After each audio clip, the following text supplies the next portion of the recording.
ನಿಮ್ಮ love situation at present ಅಲ್ಲಿ ಹೇಗಿದೆ ಅನ್ನೋದನ್ನ ನೋಡೋಣ. ಸರೆಂಡರ್ ಕಾರ್ಡ್ ಅನ್ನ ತಗೊಂಡಿದ್ದೀನಿ. ಸರೆಂಡರ್ ಟು ಪ್ರಯರ್ ಅಂತ ಕೊಡ್ತಾ ಇದ್ದಾರೆ. ನೀವು ಪ್ರಯರಿನ ಕಡೆಗೆ ಹೆಚ್ಚು ಗಮನವನ್ನ ಕೊಡಿ. ಸ್ವಲ್ಪ ದೇವರ ಕಡೆಗೂ ಹೆಚ್ಚು ಗಮನವನ್ನ ಕೊಡ್ಬೇಕಾಗತ್ತೆ. ಯಾವಾಗ ನೀವು ದೇವರನ್ನ ತುಂಬಾ ಹೃದಯದಿಂದ ಪ್ರಾರ್ಥನೆಯನ್ನ ಮಾಡಿ ನನಗೆ ಸಹಾಯವನ್ನ ಮಾಡು ಅಂತ ಕೇಳ್ತಿರೋ, ಆಗ ಅದೆಲ್ಲ ಸಮಸ್ಯೆಗಳಿಂದ ನೀವು ಆಚೆ ಬರ್ತೀರಾ.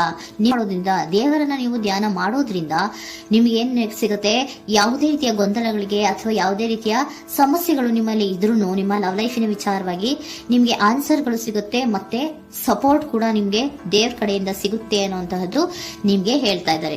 ಅಟ್ ಪ್ರೆಸೆಂಟ್ ಅಲ್ಲಿ ಲವ್ ಸಿಚುಯೇಷನ್ ನಿಮ್ಗೆ ಬಾಟಮ್ ಆಫ್ ದ ಟಕ್ ಬಂದಿರುವಂತಹದ್ದು ರೆಫ್ಯೂಸಿಂಗ್ ಆಫರ್. ಯಾವುದೋ ಕೆಲವೊಂದು ನಿಮ್ಮ ಲವ್ ಲೈಫಿನ ವಿಚಾರವಾಗಿ ಆಫರ್ಗಳನ್ನ ರೆಫ್ಯೂಸ್ ಮಾಡ್ತಾ ಇರುವಂತಹದ್ದು ಅಥವಾ ಮಿಸ್ಡ್ ಆಪರ್ಚುನಿಟಿ ಅನ್ನುವಂತಹದ್ದು ರೆಪ್ರೆಸೆಂಟ್ ಆಗ್ತಾ ಇದೆ. ಯಾಕೋ ನೀವು ಮಿಸ್ ಮಾಡ್ಕೋತಾ ಇದ್ದೀರಾ ಕೆಲವೊಂದು ಆಫರ್ಸ್ಗಳನ್ನ ಅನ್ನುವಂಥದ್ದು ರೆಪ್ರೆಸೆಂಟ್ ಆಗ್ತಾ ಇದೆ. ಏನೋ ಒಂದು ರೀತಿಯ ಧ್ಯಾನ ಮಾಡ್ತಾ ಇರುವಂತದ್ದು, ಚಿಂತೆಯನ್ನ ಮಾಡ್ತಾ ಇರುವಂತದ್ದು ರೆಪ್ರೆಸೆಂಟ್ ಆಗ್ತದೆ. ಪಾಸ್ಟಿನಲ್ಲಿ ನಿಮ್ಮ ಲವ್ ಲೈಫಿನ ವಿಚಾರವಾಗಿ ಒಂದು ನ್ಯೂ ಐಡಿಯಾ ಇತ್ತು, ಏನೋ ಒಂದು ರೀತಿಯ ಹೊಸ ಐಡಿಯಾಗಳನ್ನ ಮಾಡ್ಕೊಂಡಿದ್ರಿ. ಲವ್ ಲೈಫಿನ ವಿಚಾರವಾಗಿ ನಿಮ್ಮ ಆಪರ್ಚುನಿಟಿ ಕೂಡ ಚೆನ್ನಾಗಿಯೇ ಇತ್ತು.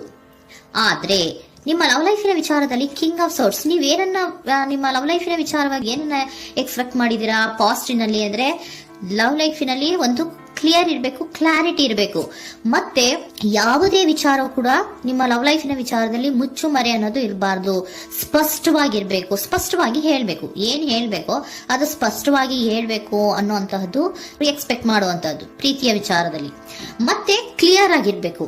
ಏನು ಅಂದ್ರೆ ನಿಮ್ಮ ಲವ್ ಲೈಫಿನಲ್ಲಿ ಒಂದು ಸ್ಟ್ರಾಂಗ್ ಆಗಿರ್ಬೇಕು, ಸ್ಟ್ರಾಂಗ್ ಬಾಂಡೇಜ್ ಇರಬೇಕು, ಮತ್ತೆ ಯಾವುದೇ ರೀತಿಯ ಚೈಲ್ಡಿಶ್ ಬಿಹೇವಿಯರ್ ಅನ್ನ ಮಾಡಬಾರ್ದು ಅನ್ನೋದು ಪಾಸ್ಟಿನಲ್ಲಿ ನೀವು ಎಕ್ಸ್ಪೆಕ್ಟ್ ಮಾಡಿರೋಂಥದ್ದು ರೆಪ್ರೆಸೆಂಟ್ ಆಗ್ತಾ ಇದೆ.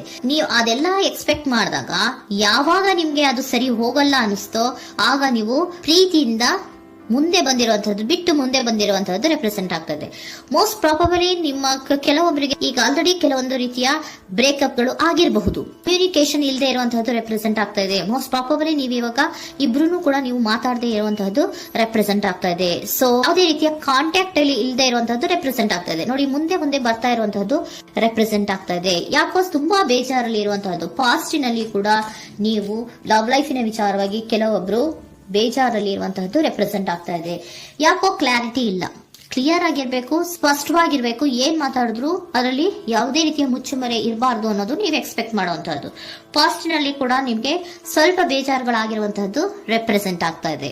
ಅಟ್ ಪ್ರೆಸೆಂಟಿನಲ್ಲಿ the moon card, 9 of swords, 6 of swords ಬಂದಿದೆ. ಮೂನ್ ಕಾರ್ಡ್ ಏನನ್ನ ರೆಪ್ರೆಸೆಂಟ್ ಮಾಡುತ್ತೆ? ಇಲ್ಯೂಷನ್ ಅನ್ನ ರೆಪ್ರೆಸೆಂಟ್ ಮಾಡುತ್ತೆ, ಕೆಲವೊಂದು ರೀತಿಯ ಭ್ರಮೆಗಳನ್ನ ರೆಪ್ರೆಸೆಂಟ್ ಮಾಡುತ್ತೆ, ಆತಂಕಗಳನ್ನ ರೆಪ್ರೆಸೆಂಟ್ ಮಾಡುತ್ತೆ.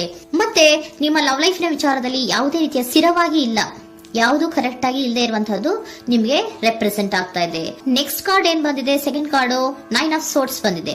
ಇದರಲ್ಲೂ ಕೂಡ ನಿಮ್ಗೆ ಆತಂಕ ಇತ್ತು, ಇದರಲ್ಲೂ ಕೂಡ ಆತಂಕ ಇದೆ, ಭಯ ಇದೆ, ಕರೆಕ್ಟ್ ಆಗಿ ನೀವು ನಿದ್ರೆ ಮಾಡ್ತಾ ಇಲ್ಲ, ಯೋಚನೆ ಮಾಡ್ತಾ ಇರುವಂತಹದ್ದು ಈ ಎರಡೂ ಕಾರ್ಡ್ಗಳಲ್ಲೂ ರೆಪ್ರೆಸೆಂಟ್ ಆಗ್ತದೆ. ಇದರಲ್ಲೂ ಆತಂಕಗಳಿದೆ, ಇದರಲ್ಲೂ ಆತಂಕ. ಅಟ್ ಪ್ರೆಸೆಂಟಿನಲ್ಲಿ ಕೆಲವೊಂದು ರೀತಿಯ ವಿಚಾರಗಳಲ್ಲಿ ಭಯವನ್ನ ಪಡ್ತಾ ಇರುವಂತಹದ್ದು ರೆಪ್ರೆಸೆಂಟ್ ಆಗ್ತಾ ಇದೆ. 6 of swords ಕೂಡ ಏನಾಗ್ತಾ ಇದೆ? ಮೂವಿಂಗ್ ಆನ್, ಮುಂದೆ ಹೋಗ್ತಾ ಇರುವಂತಹದ್ದು, ಬೇಜಾರಿಂದ ನೀವು ಮುಂದೆ ಹೋಗ್ತಾ ಇರುವಂತಹದ್ದು ರೆಪ್ರೆಸೆಂಟ್ ಆಗ್ತಾ ಇದೆ. ಅಟ್ ಪ್ರೆಸೆಂಟಿನಲ್ಲಿ ಯಾವುದೇ ರೀತಿಯ ಸಮಾಧಾನದಿಂದ ಇದ್ದಿರುವಂತಹದ್ದು ಈ ರೀಡಿಂಗ್ ಗಳಲ್ಲಿ ಕಾಣಿಸ್ತಾ ಇಲ್ಲ. ಓಕೆನಾ? ಟೇಕ್ ಇಟ್ ರೆಸೋನೇಟ್, ನಿಮ್ಗೆ ರೆಸೋನೇಟ್ ಆದ್ರೆ ಮಾತ್ರ ತಗೊಳ್ಳಿ.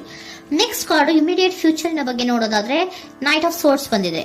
ಅಂದ್ರೆ ಈ ಕೆಲವು ಬೇಜಾರುಗಳಿಂದ ಏನ್ ಈ ಮೂವ್ ಆನ್ ಆಗ್ತಾ ಇದ್ದೀರಲ್ವಾ, ಕೆಲವೊಂದು ವಿಚಾರಗಳನ್ನ ಕ್ವಿಕ್ ಥಿಂಕಿಂಗ್ ಅನ್ನ ಮಾಡಿ ನೀವು ಮುಂದೆ ಬರುವಂತಹದ್ದು, ಕೆಲವೊಂದು ಆಕ್ಷನ್ಸ್ ಗಳನ್ನ ತಗೊಳ್ಳುವಂತಹದ್ದು ರೆಪ್ರೆಸೆಂಟ್ ಆಗ್ತಾ ಇದೆ. ನಿಮ್ಮ ಲವ್ ಲೈಫಿನ ವಿಚಾರವಾಗಿ ಕ್ವಿಕ್ ಥಿಂಕಿಂಗ್ ಅನ್ನ ಮಾಡಿ ಏನ್ ಮಾಡ್ಬೇಕು, ಹೇಗ್ ಮಾಡ್ಬೇಕು ಅಂತ ಕ್ವಿಕ್ ಥಿಂಕ್ ಅನ್ನ ಮಾಡಿ ನೀವು ಮುಂದೆ ಬರುವಂತಹದ್ದು, ಮತ್ತೆ ಕೆಲವೊಂದು ರೀತಿಯ ಆಕ್ಷನ್ ಗಳನ್ನ ತಗೋತಾ ಇರುವಂತಹದ್ದು ರೆಪ್ರೆಸೆಂಟ್ ಆಗ್ತಾ ಇದೆ. ಕ್ವೀನ್ ಆಫ್ ಕಪ್ ಏನನ್ನ ರೆಪ್ರೆಸೆಂಟ್ ಮಾಡುತ್ತೆ? ಬಹಳ ಕೇರಿಂಗ್ ಅನ್ನ ರೆಪ್ರೆಸೆಂಟ್ ಮಾಡುತ್ತೆ. ಏನಿರ್ಬೇಕು ಲವ್ ಲೈಫಿನ ವಿಚಾರದಲ್ಲಿ? ನೋಡಿ, ನೀವು ನೋಡ್ತಾ ಇರೋದು ಹೇಗ್ ನೋಡ್ತಾ ಇದ್ದೀರಾ? ನಿಮ್ಮ ಲವ್ ಲೈಫಿನ ವಿಚಾರದಲ್ಲಿ ಏನಿರ್ಬೇಕು ಅಂತ ಎಕ್ಸ್ಪೆಕ್ಟ್ ಮಾಡ್ತೀರಾ? ಸ್ವಲ್ಪ ಸ್ಟೇಬಲ್ ಆಗಿರ್ಬೇಕು, ಬಹಳ ಕೇರಿಂಗ್ ಇರ್ಬೇಕು, ಎಮೋಷನಲ್ ಇರ್ಬೇಕು ಅದರಲ್ಲಿ ಅನ್ನುವಂಥದ್ದು ನೀವು ಎಕ್ಸ್ಪೆಕ್ಟ್ ಮಾಡುವಂಥದ್ದು. ಈ ನಿಯರ್ ಫ್ಯೂಚರ್ ನಲ್ಲಿ ನೀವು ಆ ರೀತಿ ಎಕ್ಸ್ಪೆಕ್ಟ್ ಮಾಡುವಂತಹದ್ದು. ನೆಕ್ಸ್ಟ್ ಕಾರ್ಡ್ ಬಂದಿರುವಂತಹದ್ದು ಏರೋಫೆಂಟ್ ಕಾರ್ಡ್ ಬಂದಿದೆ. ಏರೋಫೆಂಟ್ ಕಾರ್ಡ್ ಏನನ್ನ ರೆಪ್ರೆಸೆಂಟ್ ಮಾಡುತ್ತೆ? ಕೆಲವೊಂದು ವಿಚಾರಗಳ ಬಗ್ಗೆ ತಿಳ್ಕೊತಾ ಇರುವಂತಹದ್ದು, ಏನೋ ಕೆಲವು ವಿಚಾರಗಳ ಬಗ್ಗೆ, ನಿಮ್ಮ ಲವ್ ಲೈಫಿನ ವಿಚಾರಗಳ ಬಗ್ಗೆ ತಿಳ್ಕೊತಾ ಇದ್ದೀರಾ. ಏನಾಗಿದೆ, ಹೇಗಾಗಿದೆ, ಸ್ವಲ್ಪ ಆಕ್ಷನ್ಸ್ ಅನ್ನ ತಗೋಬೇಕು ಅಂದ್ರೆ ನಾನು ಸ್ವಲ್ಪ ಕೇರ್ ಅನ್ನ ಮಾಡಬೇಕು, ಸ್ಟೇಬಲ್ ಆಗಿರ್ಬೇಕು ಅಂದ್ರೆ ಸ್ವಲ್ಪ ನಾನು ಕೇರ್ ಅನ್ನ ಮಾಡಬೇಕು, ಆಕ್ಷನ್ ಅನ್ನ ತಗೋಬೇಕು ಅನ್ನುವಂತಹ ನಿರ್ಧಾರಗಳನ್ನ ನೀವು ಮಾಡ್ತಾ ಇರುವಂತದ್ದು ರೆಪ್ರೆಸೆಂಟ್ ಆಗ್ತಾ ಇದೆ. ಹಾಗಿದ್ರೆ ಏಂಜಲ್ ಗೈಡೆನ್ಸ್ ಏನ್ ಕೊಡ್ತಾರೆ? Are you ready? ನೀನು ರೆಡಿಯಾಗಿದ್ದೀರಾ ನೀವು ಅಂತ ಕೇಳ್ತಾ ಇದ್ದಾರೆ ಏಂಜಲ್ಸ್ ಗಳು. ಅಂದ್ರೆ ಏನು, ನೀನ್ ಇಲ್ಲೇ ಕುತ್ಕೊಂಡು ಅಳ್ಕೊಂಡು ಬೇಜಾರ್ ಮಾಡ್ಕೊಂಡು ಕುತ್ಕೊಳ್ಳೋದು ಬೇಡ, ಸ್ವಲ್ಪ ನೀನು ಮುಂದೆ ಮೂವ್ ಆಗು. ಅಲ್ಲಿರೋದ್ರಿಂದ ಏನು ಪ್ರಯೋಜನ ಇಲ್ಲ. Are you ready? ನೀವು ರೆಡಿ ಆಗಿದ್ದೀರಾ? Within the next few weeks, ಕೆಲವೊಂದು ವೀಕ್ಗಳಲ್ಲಿ, ಕೆಲವೊಂದು ವಾರಗಳಲ್ಲಿ ನೀವು ಏನಾಗ್ತೀರಾ? ಅಬಂಡೆನ್ಸ್, ಸಾಮರಸ್ಯ ಅನ್ನೋದು ಇರುತ್ತೆ. ಇಂಪ್ರೂವಿಂಗ್ ಹೆಲ್ತ್ ಅಂದ್ರೆ ಏನು, ನೀವು ಯೋಚನೆ ಮಾಡಿ ಮಾಡಿ ಮಾಡಿ ಏನ್ ನೀವು ಆರೋಗ್ಯವನ್ನ ಹಾಳು ಮಾಡ್ಕೊಂತ ಇದ್ದೀರಾ. ಸೊ ಇಂಪ್ರೂವಿಂಗ್ ಹೆಲ್ತಿನ ಕಡೆಗೆ ಗಮನವನ್ನ ಕೊಡಿ. ಆತಂಕವನ್ನ ಮಾಡ್ಕೊಂಡು ಭಯವನ್ನ ಪಡ್ಕೊಂಡು ಮುಂದೆ ಹೋಗ್ಬೇಕಲ್ಲ ಅಂತ ನೀವು ದಿನ ದಿನ ಹೆಂಗೆ ಕಾಲವನ್ನ ಮುಂದೆ ಹಾಕ್ತಾ ಇದ್ರೋ ಅದಕ್ಕೆ ಏನ್ ಹೇಳ್ತಾ ಇದ್ದಾರೆ? Are you ready? ಮುಂದೆ ಬರೋದಕ್ಕೆ ನೀನ್ ರೆಡಿ ಆಗು. ನೀವ್ ಅಲ್ಲೇ ಕೂತಿರೋದ್ರಿಂದ ಯಾವುದೇ ರೀತಿಯ ಪ್ರಯೋಜನ ಇಲ್ಲ. ಸ್ವಲ್ಪ ನಿಮ್ಮ ಹೆಲ್ತಿನ ಕಡೆಗೆ ಗಮನವನ್ನ ಕೊಡಿ. ಸಮೃದ್ಧಿ ಅನ್ನೋದು ಬಂದೇ ಬರುತ್ತೆ, ಸಾಮರಸ್ಯ ಅನ್ನೋದು ಇದ್ದೇ ಇರುತ್ತೆ ಅನ್ನೋದು ಹೇಳ್ತಾ ಇದ್ದಾರೆ.